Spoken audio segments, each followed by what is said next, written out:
Bonjour à tous et bienvenue pour ce nouvel épisode de votre programme intitulé Salut les gars, c'est Toby. Je suis Toby Nzim, votre présentateur, blogueur, acteur culturel, grande gueule sur les réseaux, ça je l'assume. Ici on est chill, on est chill. Comme on dit dans ma langue vernaculaire, c'est bien bien. On parle entre nous, on parle inspiration, on parle parcours, on parle mentorat. Et en parlant de mentorat, lors de l'épisode avec Okos, je vous ai dit que mon mentor s'appelait Daf Oswala. C'est lui que je reçois aujourd'hui. Bonjour Daf. Bonjour Tommy. On dit quoi? Ah, on est là, on se maintient. On va laisser le protocole. Donc du coup, comment tu vas? Ça va très bien. Bon, déjà, j'ai pas de protocole. Moi, je suis pas attaché au protocole, donc ça va aller très vite. Et on se demande chez qui j'ai pris ça. Voilà. Sinon, quoi de neuf? On est là, dans les activités. On essaie de préparer l'année 2026 déjà. Ouais, tu te prépares déjà. Oui, toujours. Tu as déjà beaucoup la barbe blanche. Oui, Ça te c'est fait vrai. trop. Pas assez de sommeil. Ok, Daf. Moi, je ne sais pas. Je ne vais pas dire je ne sais pas qui tu es, mais tu as tellement de casquettes, hormis celle que tu as là. Mm. Ah, tu es technicien, tu es réalisateur, tu es directeur artistique, tu es conférencier, Monteur, voilà, graphiste. tu gères même les groupes WhatsApp où tu m'as enlevé. Voilà. J'ai ta douleur quand même, mais c'est pas grave. Je vais te remettre tout à l'heure. Voilà. Donc, DAF, c'est qui? Alors, DAF, c'est qui? Qu'est-ce que DAF a fait? Voilà. Et le parcours de DAF, si on peut revenir sur les bases. À la question de qui je suis, moi, ça m'amuse toujours parce que, même petite anecdote, quand je remplis, par exemple, les fiches de renseignement des enfants, à la ligne, profession, chaque année, en fait, je change parce que je ne sais pas exactement ce que je fais. Instabilité Voilà, professionnelle. donc sur ma carte d'identité, il y a une profession, sur tel enfant, il y a telle profession, je ne sais pas trop. Pour me définir, je dirais que je suis passionné de création et je pense que c'est la meilleure définition qui regroupe un peu tout ce que je fais, c'est la création, j'aime créer. Voilà. D'accord. Est-ce que ton parcours scolaire, universitaire, te prédestinait à, on va dire, à ce milieu-là? Est-ce que tu as commencé dans la création, mais c'est quelque chose que tu as découvert dans le processus?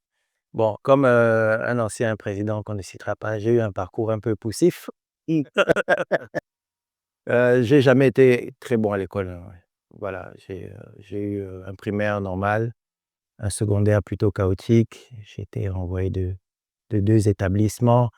Voilà, j'ai triplé des classes. Waouh! En vrai je me suis jamais vraiment retrouvé dans le système éducatif parce que, après avec le recul, j'ai compris que comme je n'avais pas de finalité, je ne savais pas où ça allait me mener, en fait. Je n'avais pas de plan de carrière ni quoi que ce soit. En fait, je ne voyais pas l'intérêt de tout ça. Donc, une fois que j'ai eu mon bac, donc, à Quaben, j'ai fait semblant de Hirondelle. d'aller à l'UOB pour une année. J'ai assisté à 3 cours en anglais et après j'ai abandonné et j'ai pas fait d'autres études que ça, en vérité. Waouh! Donc, est-ce qu'il y avait une prédestination au début? Non, pas du tout. C'est quelque chose que j'ai découvert, sur le tas. Après, justement, quand j'ai décroché, beh, je me suis intéressé un peu comme j'étais un peu doué dans les arts graphiques, et c'était l'avènement les débuts d'internet et de l'informatique. C'est un ancien, Voilà, oui, c'était vraiment les débuts, hein, hein? Ouais. et du coup, j'ai commencé à bidouiller, à connecter, en fait, ma passion pour les arts graphiques à l'informatique et c'est, en fait, de là où est née ma carrière. D'accord. Donc c'est du webmastering, je sais pas comment vous appelez ça. Moi, je suis un profane, hein, faut pas ne m'en voulez pas, s'il vous plaît. Au tout début, en fait, j'ai commencé sur Publisher, Mmh. voilà, à l'époque Ah ouais. et je faisais, des espèces de maquettes sur Publisher, voilà, pour des petits clients à la gare routière, voilà Du coup, et c'était dans comment on appelait ça? J'ai oublié. C'était là où il y avait les cabines téléphoniques, là, j'ai oublié le nom à l'époque. C'était là où on faisait des photocopies. Il y avait un ordinateur et c'est la première fois où j'ai goûté à l'informatique, c'était dans ces conditions-là. les ancêtres des cyber, Voilà, c'était ça. les cybercafés. Du coup, est-ce que, tu es plutôt autodidacte ou tu t'es formé, tu as suivi une formation professionnelle pour ça? Non, j'ai tout appris, par moi-même, Sur le tas. voilà. D'accord. Et lorsque tu as eu ça, est-ce qu'il y a eu une révélation? Est-ce que tu t'es dit: «Bon, je peux maintenant pousser»? Au départ, bon, comme pour nous, c'est un peu comme ChatGPT aujourd'hui. quand l'informatique est arrivée et qu'on a commencé à entendre parler de maquettes assistées par l'informatique, d'infographie, il y avait une vague qui, comme moi, disait c'est pas vraiment ça l'art, c'est pas de l'art. Et au fur et à mesure, j'ai découvert en fait que l'informatique n'était pas là pour remplacer en fait la créativité des gens, mais plutôt pour accompagner, pour aider les créatifs à avoir des idées un peu plus évoluées. Donc, c'est comme ça un peu que j'ai commencé à, à me lier à l'informatique. Et au fur et à mesure, j'ai changé de logiciel, je suis passé à la vidéo, j'ai fait du site internet, j'ai un peu tout fait, j'ai tout appris. Justement, la réalisation. Donc, tu t'es dit, bon, j'ai fini avec Publisher, il faut maintenant que j'attaque. Je suis passé sur Paint à l'époque. Ah, ça. Après, j'ai commencé sur Photoshop. Voilà, j'ai touché un peu de cette manière-là. Et les vidéos, c'était comment avant? C'était pas Windows Media, j'espère. Si, c'était ça. Mon tout premier clip, c'était Windows Media. Et c'était avec. À l'époque, j'étais à Toulouse. Voilà, j'étais allé à Toulouse. De base, j'étais allé pour essayer de continuer les études, mais j'ai très vite. Je suis passé à autre chose. Voilà. Pourquoi? Je suis passé à autre chose. En plus, je venais d'avoir mon enfant, donc j'ai commencé à travailler ni plus ni moins, quoi. Et mon premier clip, en fait, j'avais rencontré à Toulouse donc un artiste qui s'appelle Missile, voilà, qui était d'Ovendo, voilà. Un rappeur. Oui, un rappeur. Ouais, ça me dit quelque Et chose. donc j'ai commencé à le produire, mais c'était vraiment des balbutiements de production. D'accord. Et à un moment donné, on a décidé de faire un clip. Donc on avait un petit caméscope, on a filmé et j'ai monté sur D'accord. Windows. Bon, on reviendra un peu plus tard sur l'émission dont je parle, Affaires de l'instal. Oui. Mais je me souviens avoir entendu une conversation avec Ericsson où vous mentionniez le fait que vous étiez un peu des enfants de AFG, ou du moins vous sortiez de l'école AFG.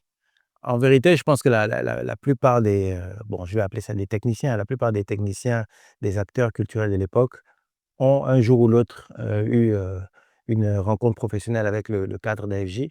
Moi, notamment, après avoir été renvoyé de mon premier boulot ici, à Libreville, d'une agence dans laquelle je travaillais, j'ai été embauché par AFJ. Voilà. Et là-bas, j'ai monté le département vidéo d'AFJ. Voilà. Donc, j'ai été recruté pour monter ce département en collaboration avec Christophe. Mhm. Voilà. Et c'est d'ailleurs là où vraiment on a vraiment bien collaboré avec Christophe. Et on a monté le département vidéo et je suis resté à FJ à peu près 3 ans, je pense 3 ou 4 ans.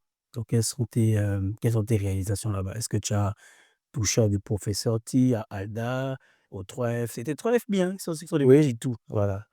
Non, en fait, à l'époque, AFJ était un peu segmenté en 2 côtés. Il y avait un pôle plutôt événementiel Oui. et un pôle plutôt artistique, musical. Voilà, donc moi, j'étais plutôt du côté événementiel où il y avait tous les stocks, le matériel, voilà. C'est vrai que je me souviens que Frédéric Gassita faisait des shows, je pense, tous les mardis, tous les jeudis ou vendredis à l'Institut français. Mmh. Et moi, j'habitais aux Trois Quartiers. Oui, J'étais en face. Donc, dis-toi que lorsque les gars faisaient les trainings, ils n'avaient pas le temps de savoir qui écoutait ou pas. Ça c'est pouvait clair. durer de 17h à 20h et tout le reste. Donc, tu es passé par l'école AFG en tant que technicien. Après, tu t'es dit, bon, c'est bon, je m'en vais. Ou bien, ça s'est encore mal passé. À FJ, notamment pour répondre à ta question, là-bas, comme on venait d'ouvrir le pôle vidéo, on a Oui. fait quelques clips, on a fait pas mal de pochettes, comme j'étais graphiste et réalisateur. On a fait pas mal un clip de Shadem, le nom m'échappe. On a fait des pochettes de pas mal d'artistes. Et après, on faisait également des spots vidéo. Et après, la petite histoire, j'ai décidé de partir monter ma propre boîte. Voilà. D'accord. J'avais fait le tour et c'est quelque chose que après j'ai découvert que c'est un peu récurrent dans ma vie. Une fois que j'ai fait le tour, Mhm. je passe sur autre chose. D'accord. C'était quoi le sixième œil, hein? C'était ça? Ma première entreprise, Oui. le 7e jour. 7e jour. Voilà. Parce que moi, j'ai découvert ça lorsque j'ai regardé le clip de La Fuente. Oui, Je crois bien, le titre, je me souviens plus le titre, c'est Ce n'est plus la peine, ce un n'est truc plus du la genre. peine, c'est ça? Voilà, je me suis dit: «Ah, le gars, il fait sortir les gens, il a fait du Oliver Ngoma, genre, la personne dort sur la main et tout le reste». Donc, ça a eu Septième jour. le 7e jour, et le 7e jour, tu as, bon, je vais pas dire propulsé, mais ça t'a quand même fait atteindre certains sommets. Tu as travaillé avec Patience Tavani. Je crois que je dirais pas que tu as découvert ALT là-bas, mais tu as commencé à travailler avec elle en background. Mmh. Qu'est-ce que ça t'a apporté? Bon, pour te redonner les dates, parce qu'en fait, Mhm. c'est important, j'ai commencé à travailler avec Patience Dabani bien avant. Mhm. Voilà, je parlais tout à l'heure d'une première agence dans laquelle j'avais travaillé qui s'appelait Bulldorf. D'accord. Et c'est à Bulldorf, en fait, où j'ai été connecté pour la première fois à l'univers de Direct Prod. Notamment, Edgar Yonke venait de récupérer la production de La Mama D'accord. et a instauré justement le naming de La Mama et tout ça. Et il y avait la production d'un album, justement de leur premier album ensemble, C'est quoi et le d'une nom? tournée. Le premier, je me rappelle plus, je me souviens plus du nom exactement. Et à cette époque-là, le directeur de l'agence m'avait confié justement la DA graphique du lancement de cet album-là et d'une série de concerts. Donc c'est à partir de là où j'ai commencé à connecter avec Edgar Yonke, qu'on a Mhm. commencé à travailler. Et la collaboration a continué quand je suis allé à FJ, et donc naturellement continué quand quand j'ai volé de mes propres ailes avec les 7e jours. D'accord. Donc, tu avais le 7e jour. Récemment, j'ai reçu Okos. Oui. On a parlé de Nofia Sound. Et aujourd'hui, les gens ne se rendent pas compte que Nofia Sound, tu fais partie de l'histoire de Nofia Sound. Mais moi, j'aimerais te demander, en fait, quel a été ton rôle principal à Nofia Sound? Déjà, d'où est venue l'idée? Est-ce que c'est Christophe qui t'a dit, bon, écoute, Joe, allons créer pour nous? Ou bien il avait déjà ça, il a dit, bon, je ne peux pas aller sans toi, viens m'accompagner au moins sur ce qui est visuel. Parce que je pense que tu touchais beaucoup à ce qui était visuel. Donc, lui, c'était plus musique, management. Comment ça s'est passé? C'est l'histoire de Nofia Sound. OK, je vais peut-être pas me rappeler exactement des bonnes connexions, mais comme je t'expliquais, j'ai travaillé donc avec Christophe quand je suis arrivé à FJ. Lui et moi, on a monté le pôle vidéo d'AFJ, et à ce moment-là, il commençait à produire Tina. D'accord. Voilà.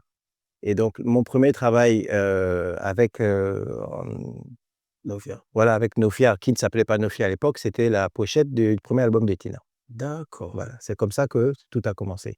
Avant, avec Christophe, j'avais fait pour lui les albums de Boubal, des albums pour 241. Bref, on avait déjà quand même commencé à travailler ensemble. Et donc on a commencé comme ça, et je me souviens plus d'où est née l'idée, mais on a décidé de créer un label justement pour produire 241 et Tina. Voilà, et c'est comme ça qu'on a créé Nofia. D'ailleurs, pour l'anecdote, la main du logo de Nofia, c'est ma main que j'avais dessinée. Une main white. Voilà. Donc c'est comme ça que Nofia a commencé. Ok, donc Nofia. Et l'aventure a duré combien de temps? Ah, c'est dur à dire là, mes souvenirs se perdent, mais je dis, ça a bien duré au moins 6 ans. Au minimum 6 ans, oui. C'est pour ça que tu as créé la pochette d'Amour et Immortalité de 241. On l'a créé, en fait, on a commencé la pochette à l'époque où 241 était à Zorbam. Mhm. Parce que dans la pochette initiale, ils sont 3. J'ai encore, Oui, je te donnerai d'ailleurs j'ai encore le dessin original, ils sont 3. Et au photoshoot d'ailleurs, ils étaient 3 mhm. à la maison. Et au fur et à mesure de la transition, en fait, quand l'album est sorti, il est sorti sous la bannière Nofia. D'accord. Et bon, on va rentrer dans un certain sujet. Là, on va pas parler de ton rôle d'auteur. OK? On va parler d'Ariel T. Mmh. Tu as dit que tu avais déjà travaillé avec elle. Mais c'est à quel moment que, moi, je ne veux pas parler sur le plan personnel, hein, Mmh. mais déjà au niveau professionnel, c'est à quel moment? Est-ce que c'est parce que vous aviez, une relation quelque peu personnelle que tu t'es dit: «Bon, je vais m'impliquer dans les choses de mon bébé», ou c'était l'effet inverse? Non, en fait, quand on s'est rencontrés, l'album n'était même pas en prévision, il me semble, hein, je ne pense pas. Voilà, donc c'est, l'arrivée de l'album est arrivée, enfin la production de l'album a commencé un peu après que l'on se soit rencontrés. D'accord. Voilà. Et de ce que je sais, tu as fait du ghostwriting. Même si tu dis que c'est pas du ghostwriting, tu aurais écrit des morceaux pour Ariel T. Mmh. Bon, je ne sais pas si tu as écrit ou si tu as eu l'idée ou si tu as proposé ceci, cela, ou tu as peut-être mimé comme Michael Jackson le faisait. Et comment ça s'est passé? OK. Du coup, en fait, la plupart des prods, quand elles arrivaient, je les voyais on les écoutait ensemble, et j'ai pas vraiment écrit. Il y a un morceau sur lequel j'ai fait comment dire? Une ébauche de lyrics. Mmh. Voilà, c'est le morceau «À nu». Donc j'ai fait une écriture complète du morceau, ensuite que je lui ai proposé à elle et son équipe, et ils ont restructuré. Et D'accord. à l'époque, pour la petite anecdote, elle m'avait appris justement que moi, dans mon écriture, c'était un peu poétique, un peu avec, Romancé et tout. ouais, c'était surtout chargé. Voilà, et c'est à ce moment-là, en fait, comme on collabore ensemble, qu'ils m'ont appris qu'il fallait il fallait beaucoup élaguer justement pour laisser de la place, à la vibe et tout ça là. Donc voilà, donc cette base de texte que j'avais faite, elle a été, réaménagée et ça a donné le morceau À nu. Du coup, aujourd'hui dans le morceau À nu, il reste quelques-unes de mes phrases, mais la base majeure du texte a disparu. D'accord. Voilà, mais la thématique est toujours là. Et Et pour le morceau L'aveu, par contre, là, j'ai écrit la thématique générale, voilà. L'histoire du en fait, il cherchait une thématique, sur laquelle il pourrait faire, fitter, Ariel et Chanel et moi, j'aime les histoires un peu oui, lugubres. je vous Les laisse. Et là, les les ouais, ouais. les gens qui me connaissent savent que j'aime les histoires un peu tordues et je lui ai proposé à Ariel cette thématique. Elle a appelé Chanel et elles ont accroché. Donc c'est Que- parti de là. Bon, déjà, j'ai l'impression que on doit la carrière de Chanel à Daf. Hein. Non, non, La soit pas, non, c'est vrai non, que pas du tout, pas du tout. arrête, la veuve a explosé. La veuve a vraiment Oui, mais explosé. j'ai fait que la thématique de la chanson. Je veux dire après, Ouais, tout le travail d'écriture, hum. je j'ai pas participé. À quel moment tu te dis, on va parler de deux besties qui se disent que voilà, voilà, l'autre dit, ah, mais en fait, j'ai quelque chose à te dire. Tu vois, non. Mmh. Et puis que tu vois comment prendre grossier là, en fait, c'est ton gars. Et je n'ai jamais accepté ça, quoi. Hein. Il a abusé de moi et tout. À quel moment? C'est vrai que tu dis que tu as une histoire lugubre, mais gars, à quel moment tu penses ça? Je sais pas, moi j'aime écrire donc ça m'est venu comme ça Non, c'est quand même et bien. puis j'aime les choses qui sont un peu surprenantes, Mhm. qui vont enfin, c'est mon métier en plus de marketeur. J'aime, le but c'est d'attirer l'attention, de capter l'attention. C'est ce qu'on vend, c'est ce qui coûte le plus cher et je me suis dit que c'était sympa. En plus, elles étaient copines, Ouais. et me dire: «Voilà, on va faire quelque chose où il y a un élément perturbateur entre les 2 et en fait le conflit, c'est quelque chose qui fait vendre». Donc, elles ont directement validé. En fait. Oui, tout de suite, ça s'est fait C'est ça. ça s'est Moi, fait tout de suite. Chanel aime bien les histoires où elle est abusée. Hein. Ah, ça je sais pas. Dans la série Femme battue, Oui, effectivement. pas pour, dans, je crois que c'est Marie, Oui. Maria, hein, elle parle d'une femme un peu désabusée et tout le reste. Je me dis que bon, peut-être c'était l'ADA au départ, hein, Mmh. mais bon, ça, c'est un autre débat. Donc, tu es aussi auteur. Comme tu touches à tout, en fait. Je touche à tout ce qui touche la création. Et tu as eu quand tu as fait est-ce que tu as des bouquins à proprement dit ou bien juste des petits, Non, j'ai qu'un petit livre d'une petite centaine de pages là, une petite voilà, centaine de pages, bon un peu d'accord. moins, qui traite de l'influence de l'entourage, voilà. Influence de l'entourage. J'en ai écrit 2 autres, mais je les ai pas encore ressortis. J'ai entendu, ouais, influence de l'entourage. Quand on dit que j'ai la grosse bouche, j'ai la grande gueule, Mmh. c'est lui. Donc, parlons de l'influence de l'entourage. Selon toi, par rapport à ton expérience, est-ce que quelles sont les leçons que tu tires déjà par rapport à tout ce que tu as fait de AFG, on va dire ça comme de Nofia Sound, ton passage avec Ariel T et tout le reste, quelles sont les expériences que tu tires? Bon, moi j'aime dire que si ma vie devait s'arrêter aujourd'hui, je pense que j'ai bien vécu, voilà.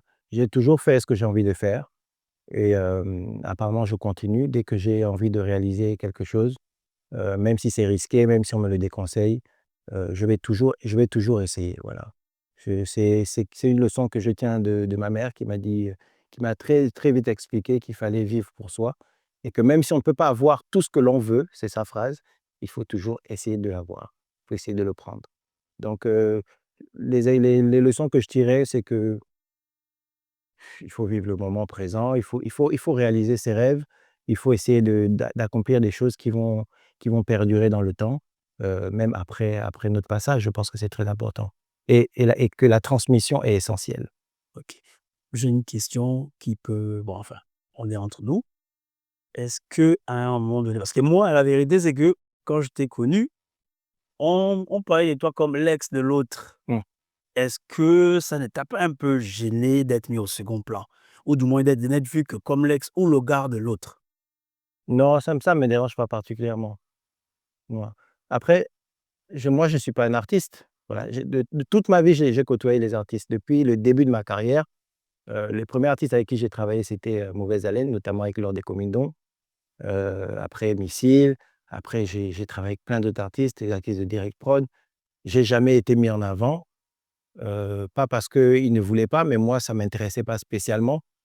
Quand j'ai fait des clips, même si j'ai quelques apparitions dans des clips, j'ai pas vocation ou intérêt à être mis en avant. Du coup, voir les autres briller, ça ne me dérange pas particulièrement.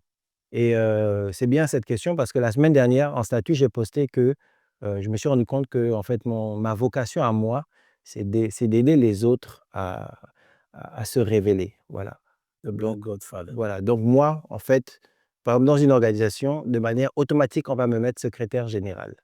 C'est que même moi, je ne veux pas être président, je veux être secrétaire général. Je veux être celui qui aide le président à organiser son travail, voilà, à mettre en lumière, lui, ses facultés. Donc je pense que c'est lié à mon caractère, ça ne me dérange pas particulièrement. La notoriété, c'est bien. Je pense que j'en ai suffisamment, j'en ai pas Toute besoin de plus que ça. toute humilité. Non, parce que tu sais, et là, bon, on va un peu s'éloigner de tout ce qui est musique et autres.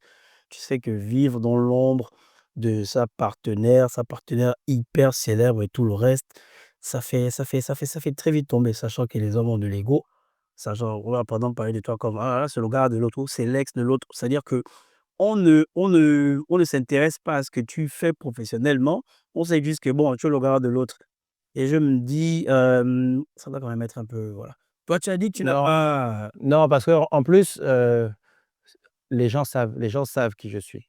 C'est-à-dire que, quand il y a un travail de groupe, j'ai pas besoin non plus de me mettre en avant. Dans le cadre professionnel, les gens du milieu savent ce que j'ai fait. Ils savent que, dans cette organisation, on est sûr que c'est DAF qui a fait cette partie-là. Les gens savent, quel est mon domaine de compétences. d'accord, Donc ça, on ne peut pas me le voler, non, même si ce n'est pas moi qui suis sur le devant de la scène. d'accord. On va évoluer. Comme je l'ai dit en introduction, tu es mon mentor. La dernière fois, tu m'as parlé fort encore, tu m'as J'ai un peu buggé quand j'ai vu ça dans l'émission, mais bon. oh, mais bien sûr! Et déjà, j'en pouvais te poser la question, quand tu disais que je suis ton mentor, qu'est-ce que tu entends par mentor, en fait? Hem, disons que j'ai toujours été un peu comme toi, genre, bon, pas quand un peu comme toi, genre, j'ai une grande gueule, j'ai toujours parlé, mais on va dire que mon implantation, mes premiers pas OK, dans tout ce qui est, culturel, tout ce qui est, audio et médias, c'est toi. OK, Non pas à faire déjà à Tangastor, oui, où, tu me laisses, rédérer gérer la on va dire ça, tout ce qui est rédaction. Ensuite, lorsque je rentre du Maroc, tu m'appelles pour que je t'aide un peu à peaufiner le spectacle. OK. Ce que les gens ne savent pas, je ne vais pas donner le nom, peut-être que tu auras pas les droits, on n'a pas le droit de dire ça. Et C'était quel spectacle? J'ai oublié. le festival Les Étoiles du Gabon, OK, la toute première quand tu voulais faire les BET Awards OK, version on va même en reparler. d'accord. Et ensuite, il y a eu Affaire de linge sale. Donc tu vois que à Tanga Store, d'abord je me demande où tu as eu le nom là, et je me souviens du truc avec, il s'appelle comment? Avec, Morgan Barrett, où il demandait que quoi: «Tu as léché la tanga?» et tout le reste. Je me rappelle parce que lorsque j'ai postulé, je suis allé écouter tes interviews. OK, Et donc, je voulais savoir exactement à qui j'ai affaire et tout le reste. Donc, comme je dis, il y a aussi le festival des étoiles. Et pour ceux qui ne savent pas, hein, à l'époque, on voulait déjà réconcilier Amène et Maîtrise, mais ils ont refusé. effectivement. Bon, on revient à Tanga Store. On a travaillé, Oui. on a fait quelques interviews. Déjà, c'est la première fois que j'ai interviewé Okos, même s'ils savaient pas que c'était moi. Après, bon, le site a été, Tu as vu Chanel aussi, il me semble. oui, Chanel à LT. Mmh. Okos contre Do, Je Respect Me contre Jereyo. Voilà. On a quand même eu des beaux offices. Tu imagines si c'était en Mais ça allait être bizarre. Donc, à Tanga Store, malheureusement, à l'abandon. Et je remarque que c'est à cette même période que tu as un peu décroché au niveau de la musique. Après quasiment 15 ans dans le game. OK. Pourquoi? Bon, de la musique, j'avais vraiment décroché un peu avant. À Tangassor, je pense qu'effectivement, ça a été mon dernier projet vraiment lié à la musique. Mmh. Quand on a fait le communiqué de fin d'Atangastor, on a invité, je ne sais pas si les gens se souviennent, on a invité les médias, du même style à revoir, en fait, le modèle économique. Il y a eu ce débat où, nous, on les invitait à comprendre que marcher en solo ne marchera jamais. Et pour preuve, tous les médias de musique, de culture, jusqu'à aujourd'hui, Mmh. je vais le dire, Non, vas-y. sont gays. Voilà. Willy Trine. Et c'est un fait, je veux dire, aucun média, par exemple, n'a fait un chiffre d'affaires de serait-ce que de 50 millions. Voilà. Voilà. Et c'est dû à quoi selon toi? C'est dû au fait que les annonceurs, je veux pas dire en français facile, les annonceurs ne prennent pas les acteurs culturels au sérieux. Il y a une partie qui est de l'ordre de un peu du snobisme, mais il y a une autre partie sur laquelle les acteurs culturels sont responsables, qui est qu'on n'est pas crédible, on n'est pas influent. Mhm. Et ma recommandation de l'époque, que je maintiens jusqu'à aujourd'hui, et j'en parle à qui veut l'entendre, j'avais cette discussion d'ailleurs avec les gars de Crossover il n'y a pas longtemps, je leur disais que ça ne sert à rien de rester chacun dans son coin et d'aller voir un grand annonceur sur Baga et leur dire ouais voilà j'ai 4000 écoutes, tout ça. Ça représente rien pour eux. Pas faux. Voilà. Et ils vont toujours te tendre l'espèce de, de- de sujet suprême que oui, nous on a plus d'abonnés que vous. Bon, bref. Ce qu'il faut faire aujourd'hui, et on n'a pas le choix, il faut s'associer.